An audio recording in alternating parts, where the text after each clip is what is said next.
Belezinha, pessoal? Mais uma vez aqui com vocês, compartilhando um pouquinho mais sobre medicina legal. Sejam muito bem-vindos à aula e acompanhem até o final. Nós vamos trabalhar hoje o assunto que ainda está dentro das energias, né? Causadoras de lesão corporal, causadoras de morte. Hoje nós vamos trabalhar as energias de ordem físico-química, ok?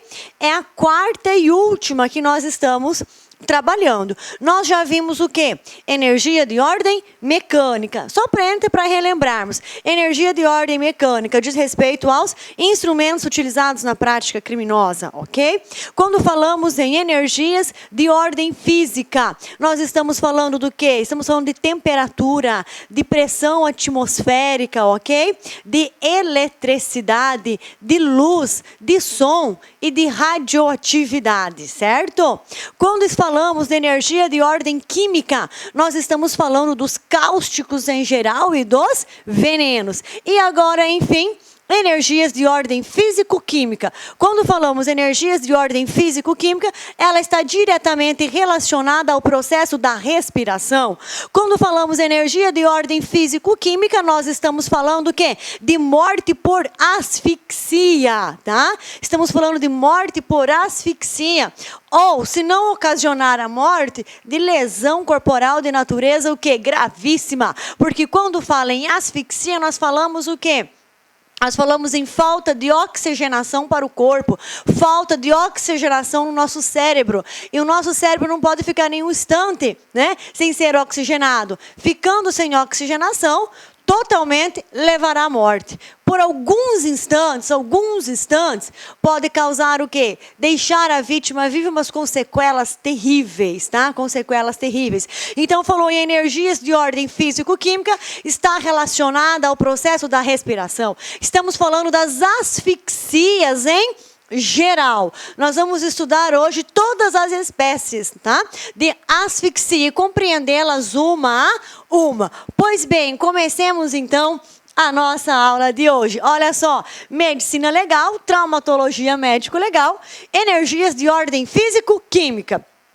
Galerinha, antes de nós estudarmos, né, as asfixias em espécie, como elas ocorrem e como diferenciar cada uma delas, se são asfixias por alteração do meio, né, como soterramento, como afogamento, como confinamento, por exemplo, ou se são asfixias por constrição no pescoço, quando nós falamos em enforcamento, estrangulamento e esganadura. Então, antes de falarmos propriamente dito de cada uma delas, vamos compreender o quê? Rapidamente, de maneira bem simples, o processo da respiração.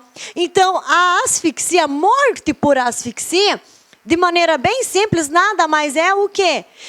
Nada mais é que a obstrução das vias respiratórias. É a completa ausência de oxigênio no corpo humano. E essa total ausência de oxigênio no corpo humano se dá por asfixia. Asfixia em razão do meio, asfixia com constrição do pescoço, asfixia por engasgamento, ok? Nós realizamos, né, a todo instante o processo natural da respiração, que nós chamamos de hematose. Então, essa troca gasosa que ocorre nos pulmões, chama-se o quê? Hematose. Então, o que acontece, né? Nós inspiramos, né? Nós inspiramos ar. Esse ar, ele é conduzido até os nossos pulmões pela traqueia. Então, ele é conduzido até os nossos pulmões pela traqueia. Inspiramos pela narina e pela boca. Inspiramos pelo nariz e pela boca. Inspiramos, esse ar é conduzido pela traqueia até os pulmões. A hora que chega nos pulmões, ocorre a troca gasosa. Ou seja, entra um sangue desoxigenado, que nós chamamos de sangue venoso, e sai um sangue oxigenado, que nós chamamos de sangue arterial. Esse sangue oxigenado que sai dos pulmões, ele é o quê? Ele é conduzido até o coração.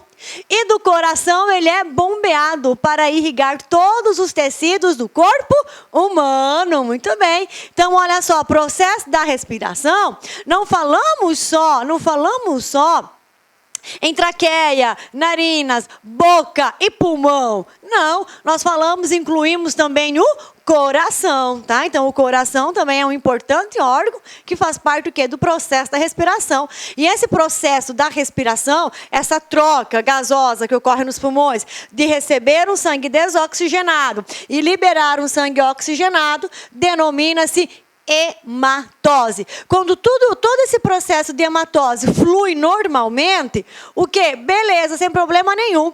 Agora, quando o ar não consegue chegar até os pulmões, né? A traqueia ela é obstruída, não consegue levar o ar até os pulmões para que seja realizada essa troca, aí nós temos o quê? Nós temos uma asfixia, tá? Nós temos uma asfixia. Causador o quê? De morte, causadora de morte. Nós vamos ver que a asfixia, ela não se dá somente por constrição de pescoço. Ela se dá por constrição de pescoço e também não, ok? Por exemplo, vítimas, né, de intoxicação por monóxido de carbono. Não existe constrição de pescoço, ok? E é fatal. Nós vamos trabalhar aqui na nossa aula o exemplo daquela boate, daquela danceteria, aquela casa noturna, né, que pode ser assim denominada, Kiss, né? Aquela fatalidade, aquela tragédia que aconteceu naquela pequena cidade de Santa Maria, no Rio Grande do Sul, né? Então ali foram constatados através de exames necroscópicos o quê?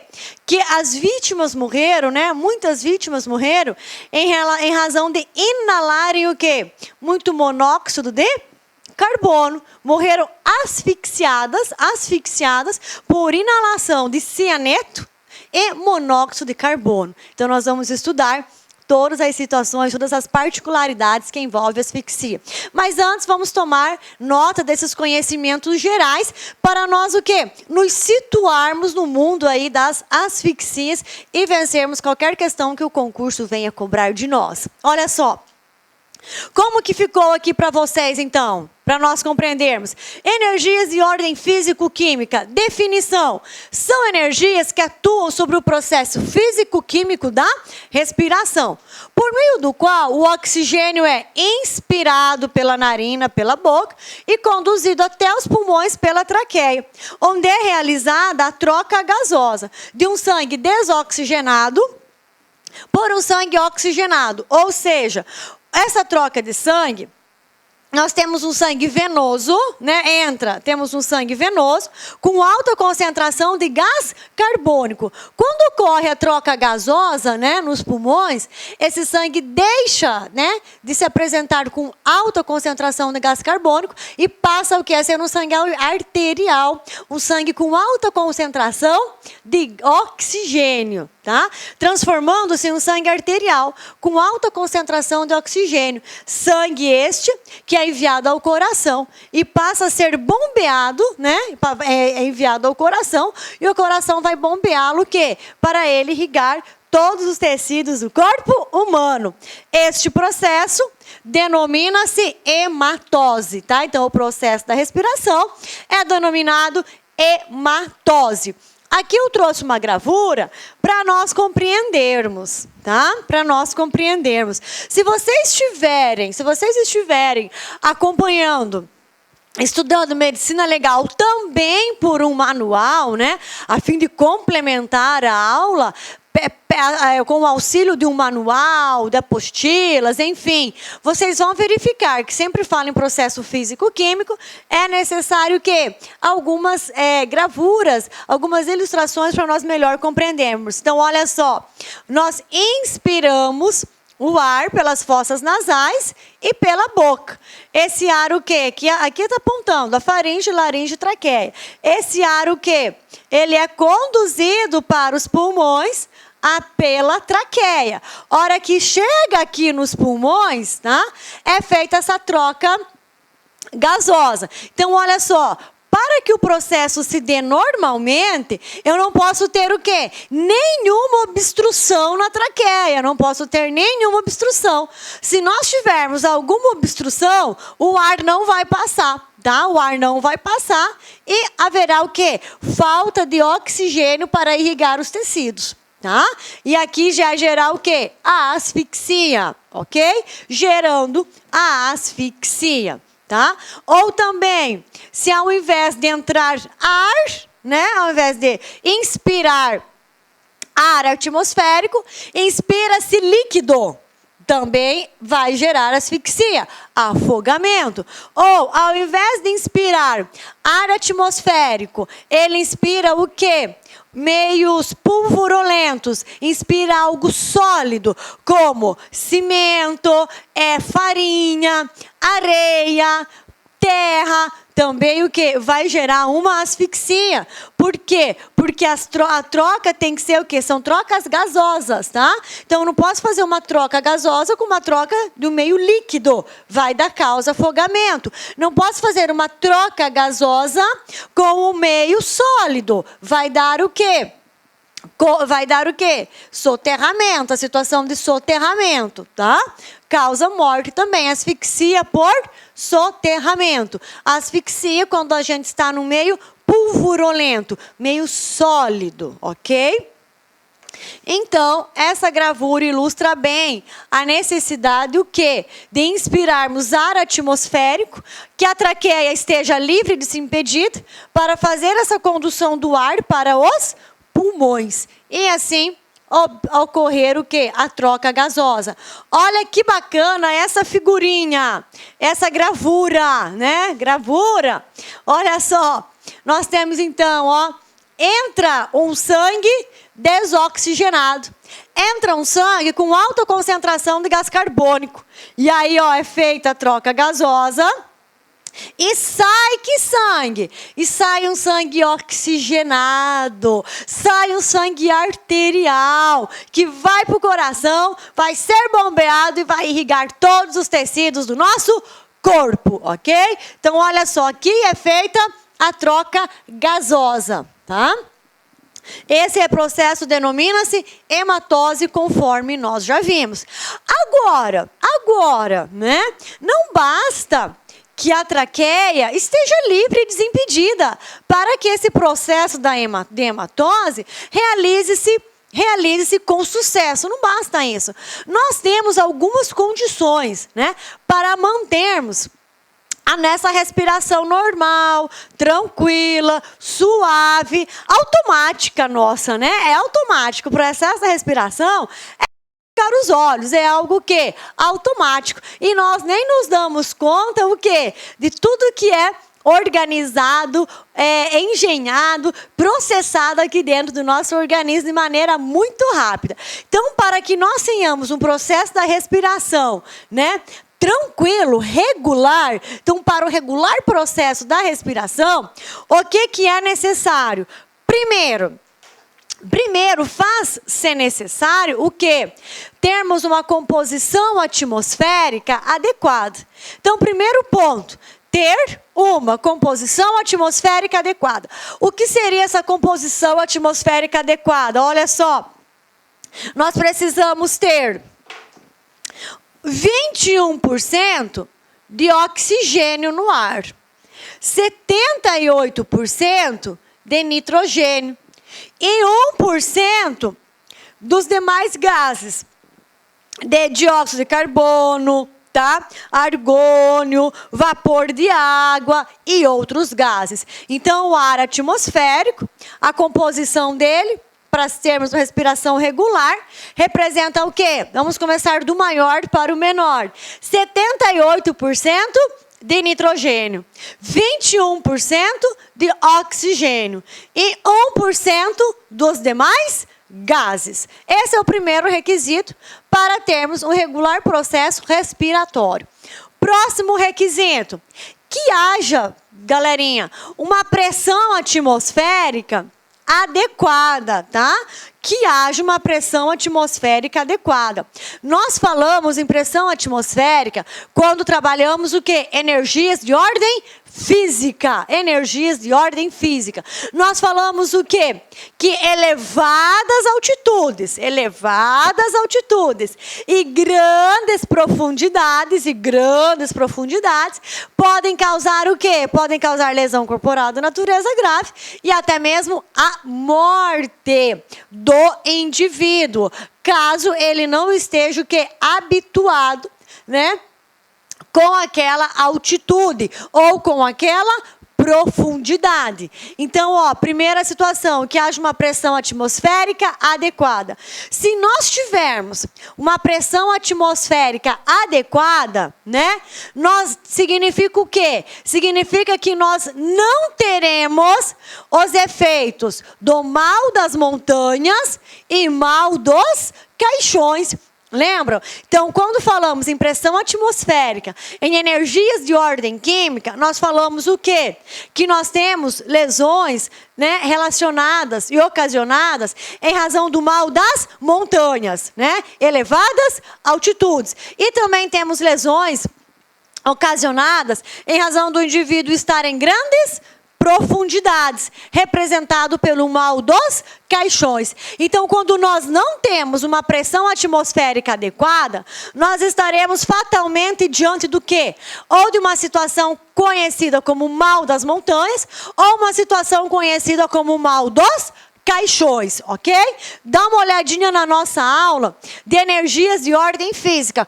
Folheia lá, dá uma olhadinha, volta para ver essa situação, para você relembrar a situação do mal das montanhas e mal dos caixões. Então, sempre que tivermos uma pressão atmosférica adequada, nós não teremos o quê? Nós não sofreremos. O indivíduo não sofrerá com o mal das montanhas e nem com o mal dos caixões. Então, uma pressão atmosférica adequada, ela é o quê? Indispensável. Ela é indispensável. 3, que o movimento da caixa torácica, né, ou do abdômen, esteja livre para o quê? Para que possa ser feito o quê? O movimento de contração, ok? Para que possa ser realizado esse movimento de contração. Se tiver um peso ou uma pressão sobre a caixa torácica ou sobre o abdômen, não vai ser possível o quê? Essa expansão, este movimento, o que implicará o quê? Em uma asfixia. Então, olha só, terceiro requisito para o regular processo da respiração, qual que é? O movimento livre da caixa torácica ou do abdômen, para que os pulmões possam o quê? Livremente expandir. Aí aqui está aqui, ó, falando da expiração e da respiração, ok? Ó, tá? Ou seja, expansão torácica. Então, sempre que houver um peso, sempre que houver uma pressão sobre a caixa torácica, sobre o abdômen do indivíduo, da vítima, não será possível o quê? Fazer essa expansão torácica, tá? Se não é possível fazer essa expansão torácica, nós estaremos diante o quê? De uma situação de asfixia. Eu já vou adiantar para vocês que essa situação aqui de asfixia, que impede a expansão da caixa torácica, denomina-se sufocação indireta, ok? Essa situação que impede a expansão da caixa torácica, denomina-se o quê? Morte por asfixia, né? Sufocação indireta, tá? Sufocação indireta, beleza? Ok? Que mais que é necessário? Vamos lá. Que as vias respiratórias condutoras e a parte respiratória em si, pulmões, caixa torácica, estejam o quê? Livres e desimpedidas, ok? Que estejam desobstruídas. Por fim, o que é necessário? É necessário termos um volume de sangue capaz de transformar, capaz de conduzir oxigênio pelo organismo. Então, precisamos ter um volume de sangue adequado, um volume de sangue razoável, para que ele tenha força e seja capaz o quê? De oxigenar e irrigar todos os tecidos do nosso organismo, capaz de irrigar, de oxigenar todos os tecidos, os organismos do corpo humano. Então, são essas 5, tá, situações, são esses 5 requisitos necessários e indispensáveis para que nós tenhamos o regular processo da respiração, denominado hematose. Quando não houver o regular processo da respiração, fatalmente estaremos diante de uma situação de asfixia. Agora vamos lá.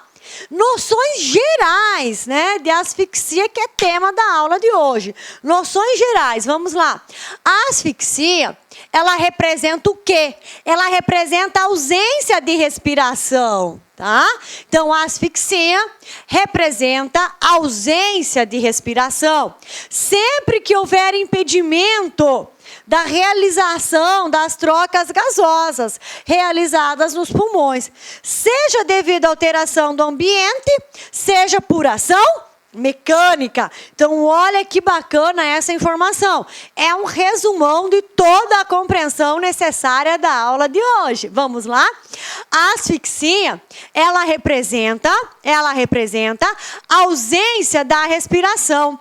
Representa a impossibilidade da realização da troca gasosa que é feita nos pulmões. Essa asfixia, ela pode ser dada em situação de alteração do meio. Então, dá-se asfixia, né? Dá-se asfixia por alteração do meio ou por ação mecânica. Então, as asfixias em geral, elas ocorrem por alteração do meio e por o quê? Ação mecânica. As asfixias ocorrem por alteração do meio e por ação mecânica. Vamos lá. Asfixias por alteração do meio ambiente. O que nós temos? Nós temos afogamento. Nós temos soterramento. Nós temos confinamento, ok? Nós temos a sufocação direta e indireta. E nós ainda temos a intoxicação por gás carbônico, tá? Ainda temos a intoxicação por monóxido de carbono, Ainda temos a intoxicação por monóxido de carbono. Então, essas situações aqui, nenhuma delas apresenta constrição do pescoço, tá?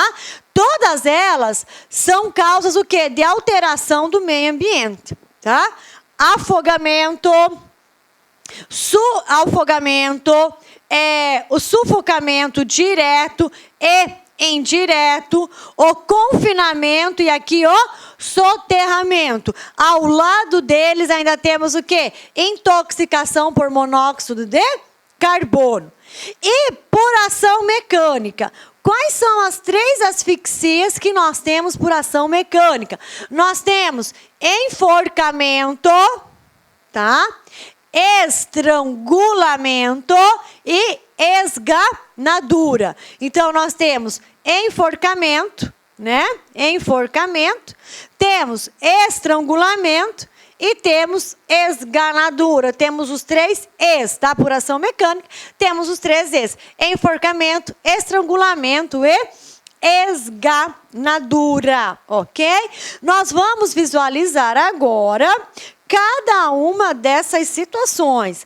Cada uma dessas situações serão visualizadas agora por nós, ok?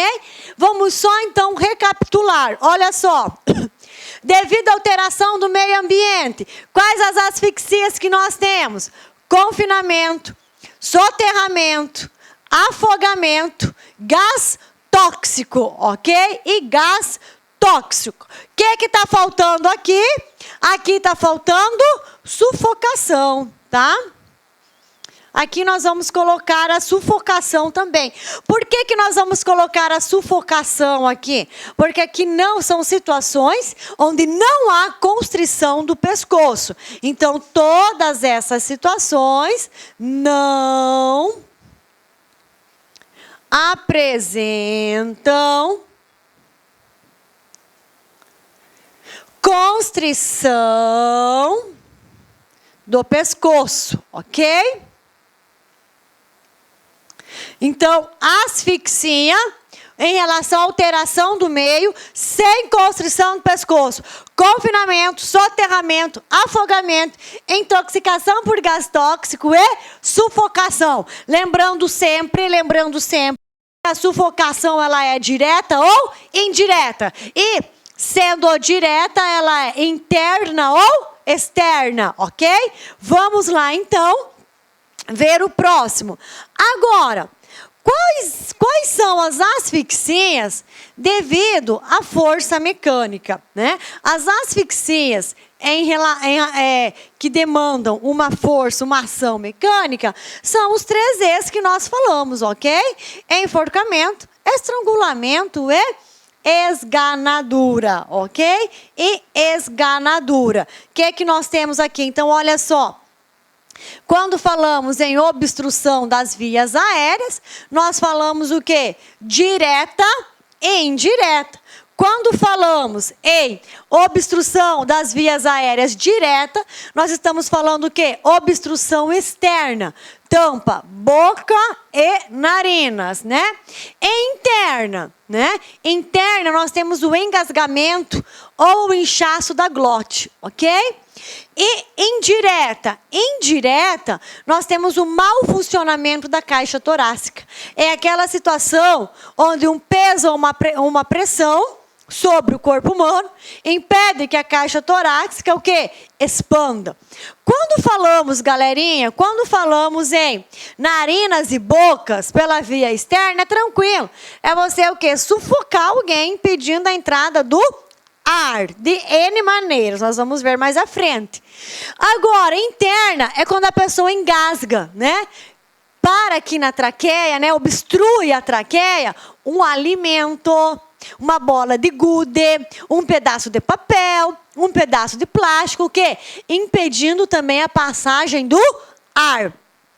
E o inchaço da glote é o seguinte, a glote, ela funciona como uma válvulazinha, ok? Ela é uma válvula, onde ela abre e fecha. Então, quando nós estamos deglutindo, né? E essa válvula, perdão, esqueci de falar antes, essa válvula, ela tem uma abertura para o pulmão, que libera ar para o pulmão e para o estômago.